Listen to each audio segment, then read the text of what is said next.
Hello everyone, Radhe Radhe. मैं अंकित यादव, आप सबका हमारे स्टॉक फ्यूचर 360 में स्वागत है। और मैं आज लेके आ चुका हूँ एक खतरनाक क्लास। इसके पहले वाली क्लास में मैंने बताया था आप सबको कि मैं लेके आने वाला हूँ हिस्ट्री की खतरनाक क्लास, जो कि आ चुकी है। वो है आधुनिक हिस्ट्री, मतलब आधुनिक इतिहास, मॉडर्न हिस्ट्री। अब इसके बाद हम लोग पढ़ेंगे अपने भारत का इतिहास, मतलब कि भारत में यूरोपियन का आगमन। इसका आगमन, यूरोपियन का आगमन। जो यूरोप वाले थे वो लोग हमारे यहाँ आए थे। यूरोप एक महाद्वीप है, उसमें कई सारे देश होंगे, तो उसमें से यूरोप तो आएगा नहीं, क्योंकि इसके अंदर जो देश वाले हैं या जो देश के व्यक्ति हैं वो सब आएंगे। तो कितने देश यूरोप से हमारे भारत में आए थे, तो चलिए आज उन सब के बारे में हम लोग जान लेते हैं। बट हो सकता है कि इस वीडियो में पूरे कवर ना हो सके, जो जो कवर होगा उसके बारे में मैं आप सबको बताने जा रहा हूँ। तो देखिए, यहाँ पे सबसे पहले पुर्तगाल आए थे हमारे भारत में। ये अपना भारत समझिए, इसमें सबसे पहले कौन आए थे? पहले नंबर पे कौन आए थे?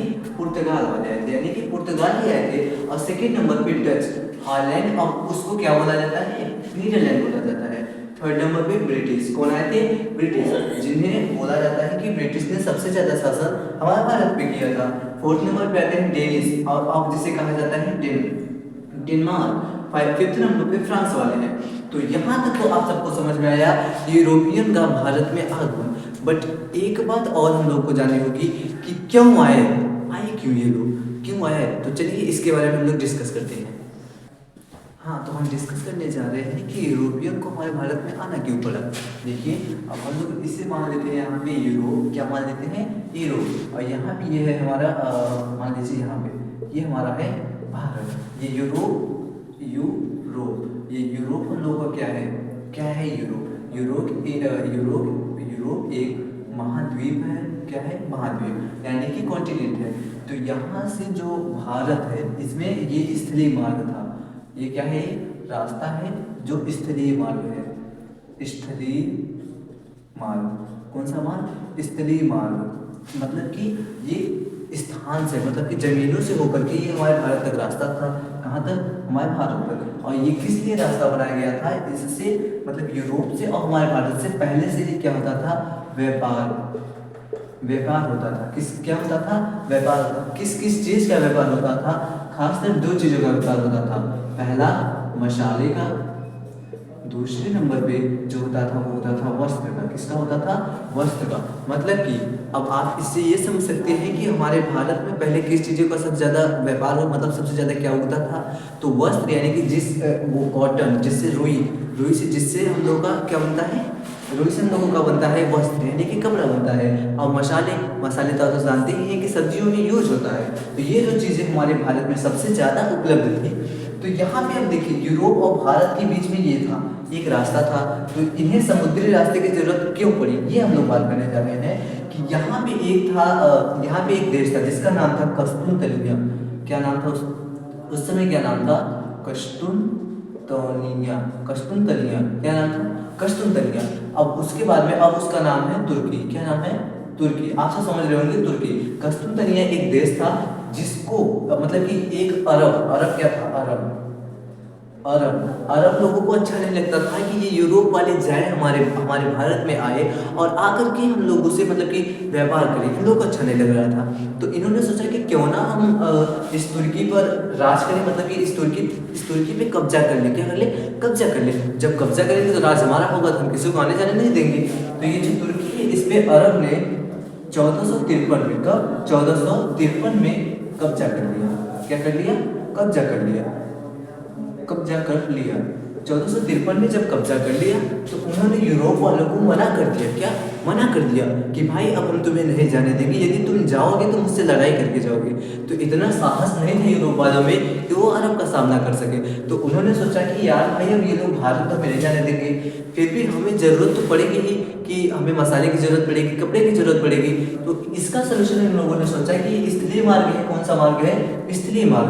तो उन्होंने सोचा कि क्यों ना हम लोग नया मार्ग खोजे जो क्या हो? समुद्री मार्ग हो। समुद्री मार्ग, ठीक है। तो ये जो नया मार्ग खोजने वाली बात हुई, नया समुद्री मार्ग जो खोजा जाता है, उससे हम लोग बोलते हैं पुनर् पुनर् पुनर्जागरण। क्या बोलते हैं? पुनर्जागरण। पुनर्जागरण। और इंग्लिश में क्या बोलते हैं? शेरेनो, शेरेनो, शेरेनो, शेरेनो बोलते हैं। क्या बोलते हैं? शेरेनो बोलते हैं। हम लोग इंग्लिश में से बोलते हैं शेरेने शाओनो, शेरेने शॉ, शेरेने शेरे शॉ, शेरेने शॉ। इंग्लिश का हम छोड़ते हैं, पहले हम लोग जानते हैं पुनर्जागरण किसे कहते हैं। हाँ, आपके एग्जाम में प्रश्न पूछा जा सकता है कि पुनर्जागरण कहते किसे हैं। तो आपको क्या बताना है? एकदम प्यारे प्यारे शब्दों में बता देना है कि नए मार्गों की जो खोज होती है, नए समुद्री मार्गों की जो खोज होती है, उसको कहलाता है हम लोगों का पुनर्जागरण। यहाँ तक क्लियर है? ये सब आप सब नोट कर लीजिएगा, आप स्क्रीनशॉट भी ले लीजिए। अब हम पढ़ने जा रहे हैं क्या कि जो पुर्तगाल वाले थे उनसे कौन निकला था समुद्री मार्ग की खोज करने के लिए हमारे भारत के लिए। तो चलिए देखते हैं। यहाँ पे हम लोग समझते हैं एक मैप के थ्रू एक देश है जिसका नाम है पुर्तगाल। क्या नाम है? पुर्तगाल। और इसके बगल में एक और देश है जिसका नाम है स्पेन। क्या नाम है? स्पेन। और इसके यहाँ पर मतलब कि इस साइड पे कौन है? हमारा भारत देश है। कौन सा देश है? भारत देश।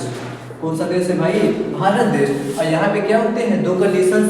यहाँ से जो भी व्यक्ति निकलते थे, जो भी लोग निकलते थे समुद्री मार्ग की खोज करने के लिए, उन्हें बताया गया था दो कंडीशंस। पहला कंडीशन क्या था कि वहाँ पे मसाले बहुत ज़्यादा मिलेंगे। क्या मिलेंगे? मसाले होंगे। और दूसरे नंबर वो पूर्व दिशा में होगा। किस दिशा में होगा? पूर्व दिशा में। ये दो कंडीशंस रखी गई थी। जहाँ पे ये दोनों चीजें दिख जाएंगी वो हम लोग का क्या हो जाएगा? भारत हो जाएगा। इन दोनों चीजों को जहाँ पे मिल जाएगी वो हो जाएगा हमारा भारत। क्या हो जाएगा भाई? भारत। तो स्पेन से एक व्यक्ति थे जिनका नाम था कोलंबस। क्या नाम था? कोलंबस। कोलंबस जो निकले थे कब? 1492 में। 1492 में स्पेन से निकले हुए थे। और इन्हें जाने को पूर्व दिशा में ये चले गए थे इस वेस्ट साइड में। किस साइड में? वेस्ट साइड में। तो इधर इनको एक मिला था द्वीप। क्या मिला था?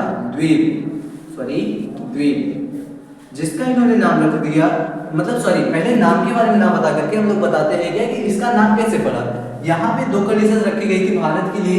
तो यहाँ पे पहला कंडीशन क्या था कि मसाले। तो वहाँ पे मसाले भरपूर मात्रा में उपलब्ध थे, बट वो किस दिशा में था? पूर्व दिशा में न होकर के वेस्ट दिशा में था। तो इसीलिए कोलंबस के दिमाग में एक आइडिया आया कि भाई ये भारत तो नहीं है, बट यह किस साइड में? पूर्व दिशा में ना होकर के वेस्ट साइड में है, वेस्ट दिशा में है, यानी कि पश्चिम दिशा में है। तो उस दिशा में है तो ये भी मतलब यहाँ पे मसाले हो रहे हैं तो ये भी हो सकता है भारत हो। तो इसका नाम उन्होंने रख दिया वेस्ट इंडीज। क्या नाम रख लिया? West Indies. क्या नाम रख लिया? West Indies. तभी से ये एक देश बन गया, द्वीप था, ये देश बन गया जिसका नाम रख दिया गया वेस्ट इंडीज। West Indies. और इसके बाद वो यहाँ तक तो आए, फिर उसके बाद यहाँ से आगे बढ़ते गए बढ़ते गए बढ़ते गए तो उन्हें एक महाद्वीप दिखा। क्या दिखा? महाद्वीप। महाद्वीप। इसका नाम उन्होंने रखा था न्यू वर्ल्ड। क्या रखा था? न्यू वर्ल्ड, यानी कि नया संसार। और आज की डेट में इसी चीज का नाम है हमारा नॉर्थ अमेरिका। क्या नाम है? North America. North America. यहाँ तक क्लियर है? अब उसके बाद में देन यहाँ पुर्तगाल से एक व्यक्ति निकले। वो निकले थे करीब 1488 में। कब निकले थे? 1488 में। जिनका नाम क्या था? जिनका नाम था बार्थोलोमिया डिवास। बार्थोलोमिया डिवास। बार्थोलोमिया डिवास नाम था। क्या नाम था उनका? बार्थोलोमिया डिवास। वो यहाँ से निकलते हुए यहाँ एक अफ्रीका है। क्या है? अफ्रीका। ये इसको हम क्या मानेंगे? अफ्रीका। अफ्रीका एक कॉन्टिनेंट है, यानी कि महाद्वीप है। यह एक अफ्रीका है। क्या है? अफ्रीका है। तो ये जो बार्थोलोमिया डिवास थे ये यहाँ से निकलते हुए यहाँ तक आए। ये यहाँ तक एक यहाँ पे पॉइंट था। क्या मतलब जिस पॉइंट तक वो गए थे वहां तक गए। तो इनका इसके आगे वो नहीं गए। क्या कारण था कि वापस चले आए? कारण ये था कि इस साइड से जो ये समुद्र थी यहाँ की लहरें इतनी तेज थी, इतनी तेज हवा और तूफान था कि उन्हें मतलब ये लगने लगा कि मैं अगर आगे जाऊंगा तो मेरी नाव पलट सकती है। क्या हो सकती है? नाव पलट सकती है। तो वो यहाँ तक गए। तो इस पॉइंट का उन्होंने नाम रखा Cape of Good Hope. Cape of Good Hope, और जिसे हिंदी में कहते हैं आशा अंतरीय। क्या क्या कहते हैं? आशा अंतरीय। हिंदी में क्या कहते हैं? Cape of good. इंग्लिश में क्या कहते हैं? Cape of Good Hope. और हिंदी में कहते हैं आशा अंतरीय। ये कौन थे? बार्थोलोमिया, जो चले थे 1488 में और गए थे अफ्रीका के नीचे एक पॉइंट तक, जिसका नाम रख दिया उन्होंने केप ऑफ गुड होप। यानी कि यहाँ तक आ चुके हैं, यानी कि हम लोगों का गुड होप है, आशा अंतरीय, आशा है कि हम लोग पहुंचने वाले हैं। तो ये वापस चले गए। फिर तीसरे नंबर पे पुर्तगाल से निकले एक और, जिनका मतलब कि वो इसी रास्ते से आए यहाँ तक। कहाँ तक? इस पॉइंट तक, जिसका नाम था, मतलब यहाँ तक आए, जिनका नाम था Vasco D gamma. Vasco D gamma जो निकले थे 1497 में और पहुंचे थे भारत 1498 में। वो यहाँ तक आए, इस पॉइंट तक, केप ऑफ गुड होप तक। फिर उसके बाद यहाँ से ये भारत तक आए। कहाँ तक आए? भारत तक। यहाँ तक आए 1498 में वो पहुंच गए और 17 मई तक, क्या था? 17 मई 1498 को वो हमारे भारत में प्रवेश किए। यदि आप मानिए एक सपोज दैट आप हैं, आप अपनी कहीं रिश्तेदारी मतलब कहीं भी जा रहे हैं, तो वहां पे जाने के बाद आपको एक चीज तो होना चाहिए कि आपका कोई हेल्पर होना चाहिए। यार भाई ये सिस्टम है, आपका कोई हेल्पर होना चाहिए जो आपकी मदद करे। क्या करे? मदद करे। कहीं आप जाएंगे किसी भी रिश्तेदारी में तो आपका हेल्पर होना चाहिए। तो वैसे ही ये जो वास्को डी गामा थे, इनके भी हेल्पर थे। तो अब चलिए हम लोग इसके बारे में बात करते हैं, जो कि बहुत लंबा टॉपिक नहीं, बस कुछ ही पलों का टॉपिक है। तो चलिए उसके बारे में हम लोग पढ़ने जा रहे हैं, वास्को डी गामा के बारे में। वास्को डी गामा तीसरे व्यक्ति थे जो निकले थे कहाँ से? पुर्तगाल से। कहाँ से निकले थे? पुर्तगाल से। इनके बारे में सबसे ज्यादा क्वेश्चंस पूछे जाते हैं। ये पुर्तगाल से निकले हुए थे और देन उसके बाद में ये निकले थे 1497 में और भारत पहुंचे। कहाँ? भारत। कहाँ पहुंचे थे? भारत पहुंचे थे। कब पहुंचे थे? भारत पहुंचे थे 1498 में। 1498 में 17 मई 1498 को भारत में पहुंचे थे। इनका जो हेल्पर था, कौन था? हेल्पर यानी कि मदद करने वाला या सेवा करने वाला, वो था गुजराती व्यापारी थे, जिनका नाम था अब्दुल। क्या नाम था? अब्दुल नाम था। क्या नाम था? अब्दुल था। तो अब उस समय में हमारे भारत में राजा रानी हुआ करते थे। तो ये जो हेल्पर, गुजराती वाला हेल्पर था, वो इनको कहाँ लेके गया? इनको लेके गया गुजरात कलिकट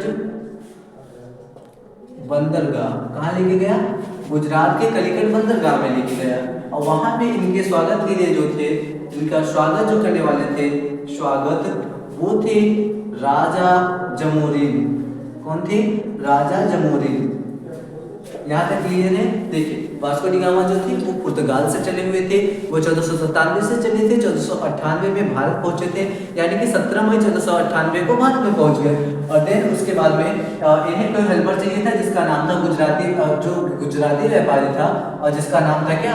अब्दुल नाम था। और गुजरात के कलिकट बंदरगाह में इनको कहाँ लेके गया? वास्को डी गामा जब भारत पहुंचे तो इन्हें लेके गया गुजरात के कलिकट बंदरगाह में और इनके स्वागत के लिए राजा जमोरिन, कौन थे? राजा जमोरिन इनके स्वागत के लिए वेट कर रहे थे या फिर इनका स्वागत किया। और फिर हम उसके बाद में पढ़ने जा रहे हैं क्या कि अब ये जो थी, ये पहली बार जब आए, पहली बार भारत आए। कहाँ आए? भारत आए थे। तो इन्होंने जो भी, जैसे मान लीजिए मैं ये दिया, ये इसको एक तरीके से, इसको इस समय मसाले समझिए और मुझे वास्को डी गामा समझिए। तो ये मार्कर हो गया और मतलब ये मसाला हो गया, मैं वास्को डी गामा। इस मार्कर को मैं 1 रुपए में खरीद के गया। कितने रुपए में? 1 रुपए में। और जब यहाँ से मैं पुर्तगाल गया, मैं वास्को डी गामा हूँ, जब पुर्तगाल गया तो इसको मैं 1 रुपए में खरीद करके 60 रुपए में बेच दिया। मतलब कि पहली बार जब आया था तो वो 60 गुना रुपए कमाया, मतलब 60 गुना कमाया। कितना गुना? 60 गुना कमाया। 60 गुना वो कमाए। सोचो अगर वो 10,000 का ले गया होगा तो उस चीज को उसने कितने में बेचा होगा, या फिर 1,000 का ले गया होगा तो 60,000 रुपए का बेचा है। कितने हजार का? 60 गुना। यानी कि 1,000 को 60,000 में कन्वर्ट करके उसने वहां पे बेचा। 60 गुना वो क्या कमाया था? लाभ कमाया था। लाभ कमाया। और फिर उसके बाद में दूसरी बार वो आया 1502 ईस्वी में भारत आया। तो फिर वो चला गया। दूसरी बार कब आया था? 1502 ईस्वी में। फिर तीसरी बार किया जो 1524 में आया था, 1524 ईस्वी में। जब इस बार आया तो उसकी क्या हो गई? मृत्यु। किसकी हो गई? वास्को डी गामा की क्या हो गई? मृत्यु हो गई। वो भी कहाँ हुई? भारत में। कहाँ हुई? भारत में। अब भारत के कोच्चि में। कहाँ हुई? कोच्चि में। भारत के कहाँ हुई? कोच्चि में। जो इस समय कहाँ पड़ता है? इस समय कोच्चि पड़ता है केरला में। कहाँ पड़ता है? केरला। मतलब कि जो वास्को डी गामा था वो चला था 1497 में, पहुंचा था 1498 में। 17 में 1498 पहुंचा था। वो पहली बार आया तो 7 गुना कमाया। फिर दूसरी बार मतलब कि लालच बढ़ी उसके मन में, तो फिर दूसरी बार 1502 में आया। कब आया? 1502 में। तो जब 1502 में आया तो मतलब कि आया, फिर व्यापार करके गया। फिर 1524 में आया। कब आया? 1524 ईस्वी में। और जब उसकी क्या हो गई? मृत्यु हो गई। यही भारत में 1524 ईस्वी में ही मृत्यु हो गई। और वो भी कहाँ हुई थी? केरला के कोच्चि में। कहाँ? केरला के कोच्चि में। अब इसके आगे की भी चीजें हम लोग जानने जा रहे हैं, तो बने रहिए इस वीडियो में, हम लोग जानने जा रहे हैं।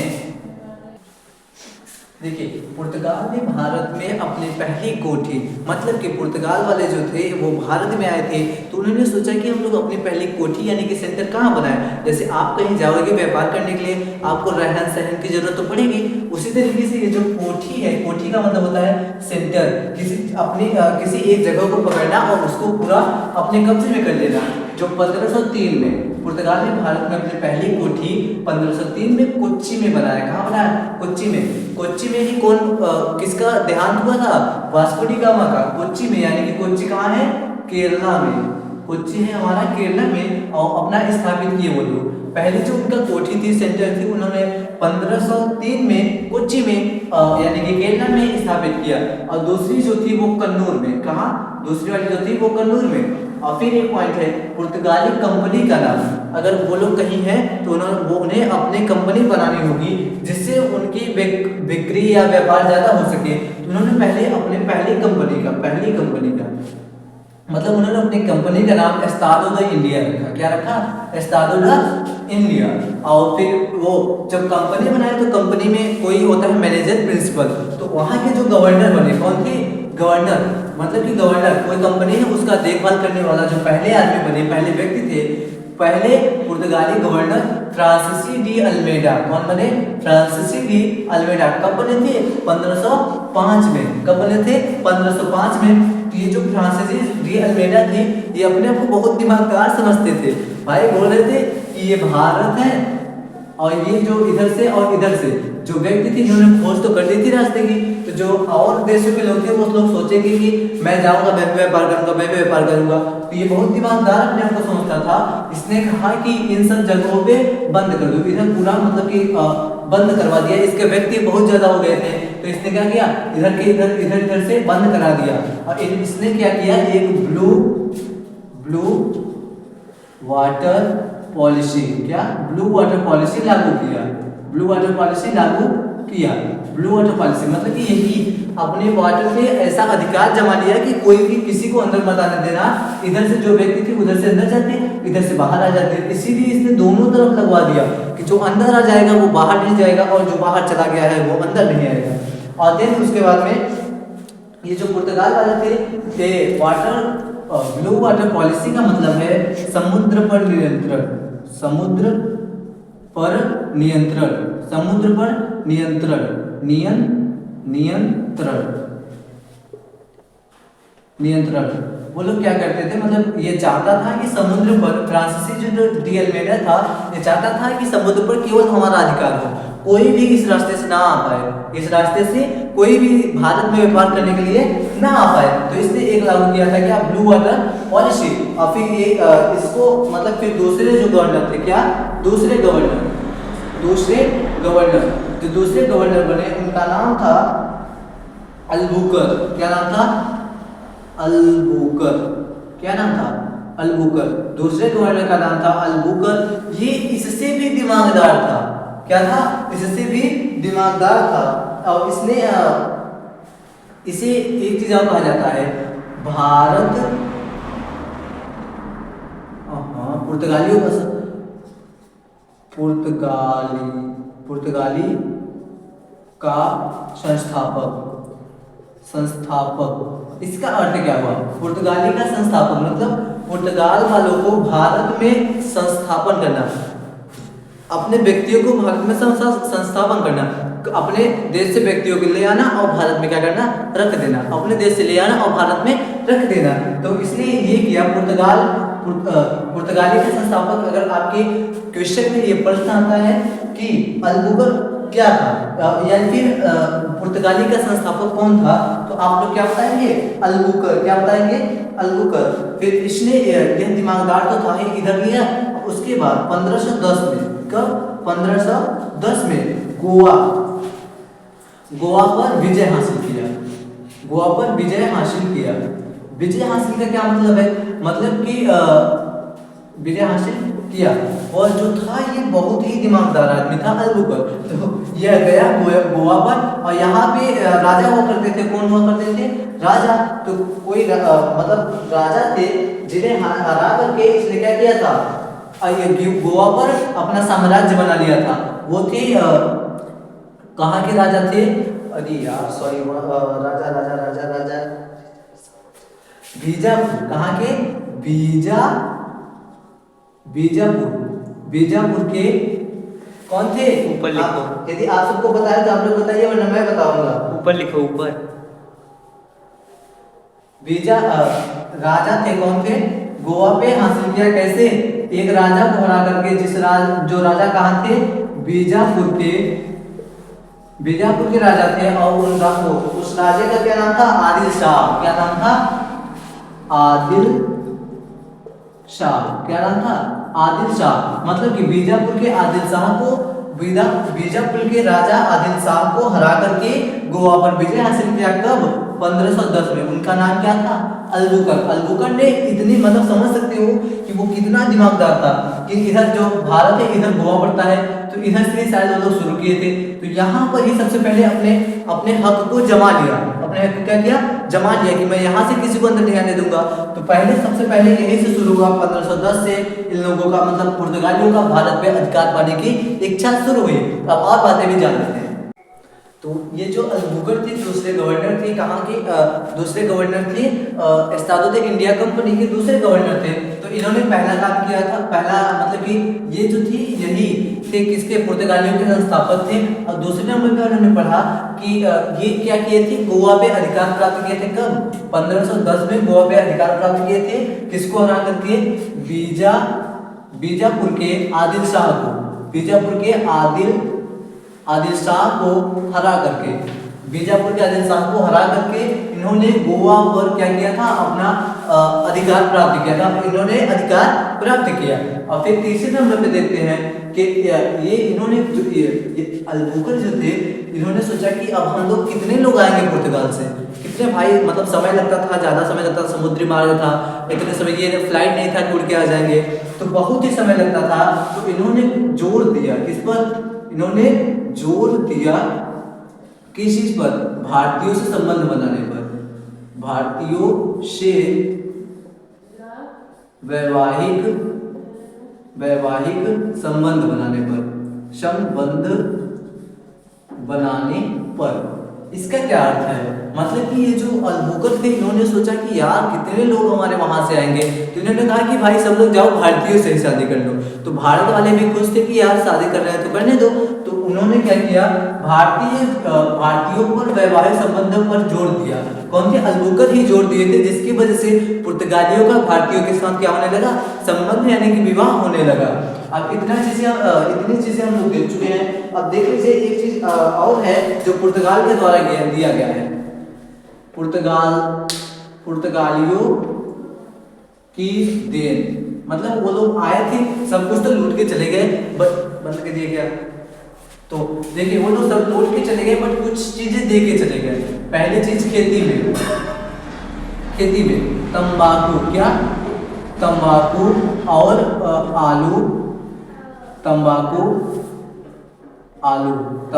और आलू दे के गए हैं खेती में। और पहले हमारे यहाँ काली मिर्च हुई करती थी, पहले हमारे यहाँ क्या होती थी, काली मिर्च होती थी, और इन्होंने क्या किया, हरी मिर्च दे के चले गए, हरी मिर्च।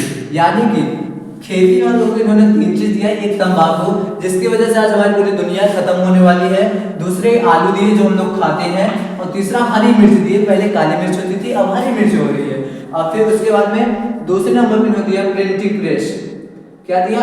Printing press. प्रिंटिंग प्रेस आप लोग मतलब आजकल जो प्रिंटर है क्या है? प्रिंटर का नाम सुना है, जिससे प्रिंट करवाते हैं उन वो भी लोग इन्हीं लोगों की देन थी। तीसरे नंबर पे ये जो मार्कर देख रहे हो, ये जो नुकीला बना हुआ है, इस चीज को भी इन्हीं लोगों ने दिया था, जिसे बोला जाता है क्या? गोधिक कला। क्या बोला जाता है? गोधिक कला। गोधिक कला। ये तीन चीजें पुर्तगाल दे के गए हैं। तीन चीजें क्या? प्रिंटिंग प्रेस, गोधिक कला, तंबाकू, आलू, हरी मिर्च। ये कुल मिला के 5 चीजें कौन दे के गए हैं हमें? पुर्तगाल वाले दे के चले गए हैं। अब पुर्तगाल वाले ये चीज दे के गए, ये आए थे कब? आए थे करीब 1498 में, यानी कि जब वास्को डी गामा आया था। और गए कब? सीधा 1961 में। मतलब भाई 1947 में हमारा देश आजाद हुआ, फिर भी ये लोग हमारे देश को छोड़ने का नाम ही नहीं ले रहे थे। तो ये लोग जो थे वो छोड़ने का नाम नहीं ले रहे थे, यानी कि 3 साल इधर और 10 13 14 साल, 14 वर्ष तक देश के आजाद होने के बाद भी ये लोग हमारे देश में ही थे। तो और इसके बाद हम लोग और कुछ पढ़ेंगे जो हम लोग के हित के बारे में होगा। देखिए, जो पुर्तगाल वाले थे कौन थे? पुर्तगाली थे, उन्हें कब भगाया गया था? 1961 में। वो लोग जाने का नाम नहीं लेते, उन्हें भगाया गया। क्या किया गया? भगाया गया। वो भी कब? 1961 में। एक ऑपरेशन के तहत, एक मिशन था, एक ऑपरेशन था, जिस ऑपरेशन का नाम था ऑपरेशन विजय। क्या नाम था? ऑपरेशन विजय। ये लोग कहाँ पे रह रहे थे? गोवा में। कहाँ पे रह रहे थे? गोवा में। तो इसी मतलब 1961 में ही जब लोगों को भगा दिया गया, क्या किया गया? पुर्तगालियों को भगा दिया गया, तो इस गोवा को यूटी बनाया गया। क्या बनाया गया? यूटी बनाया गया। यूटी बनाया गया। देन यूटी बना दी। यूटी का मतलब क्या होता है? Union territory. यूटी का मतलब क्या होता है? यूनियन टेरिटरी, मतलब कि केंद्र शासित प्रदेश। कौन सा प्रदेश? केंद्र शासित प्रदेश। मतलब कि प्रधानमंत्री या फिर किसी का भी राज इस गोवा पे नहीं था उस समय, केवल वहां के जो होते थे केंद्र शासित यूनियन टेरिटरी वाले, यूनियन के जो होते थे वो सब यहाँ पे राज किया करते थे। मतलब यहाँ पे उनका केवल बस चलता था, ना कि प्रधानमंत्री का किसी का भी नहीं चलता था। ठीक है। और फिर उसके बाद में 1987 में, कब? 1987 में 56वें संविधान संशोधन के तहत, संशोधन जब हो रहा था, मतलब कि 56वां संविधान संशोधन जब हो रहा था, तब गोवा को भारत का संपूर्ण राज्य बनाया गया। संपूर्ण राज्य बनाया गया। संपूर्ण राज्य बनाया गया। और एक बात, ये जो यूटी है, यानी कि जो यूटी किसी भी राज्य को बनाया गया है, किसी भी प्लेस की यूटी बनाया गया है, तो वो क्यों? क्योंकि यहाँ पे जो थे, मतलब कि जो विदेशी थे उन्होंने ज्यादा राज किया था। क्या किया था? ज्यादा राज किया था। और साथ ही साथ मतलब कि वो उनकी ज्यादा संख्या भी वहां पे ज्यादा है। हमारे भारतीय की कुछ ही संख्या है और उन लोगों की सबसे कम संख्या है। तो यहाँ से पुर्तगाल के बारे में होता है समाप्त। अब मैं लेके आऊंगा अगले वीडियो में दूसरे नंबर पे जो आए थे यूरोप से हमारे भारत में। तो जय हिंद, जय भारत दोस्तों, बने रहिए। इसके आगे इसी चैनल पे मैं आप सबको लेके आऊंगा अगली खतरनाक क्लास। राधे राधे।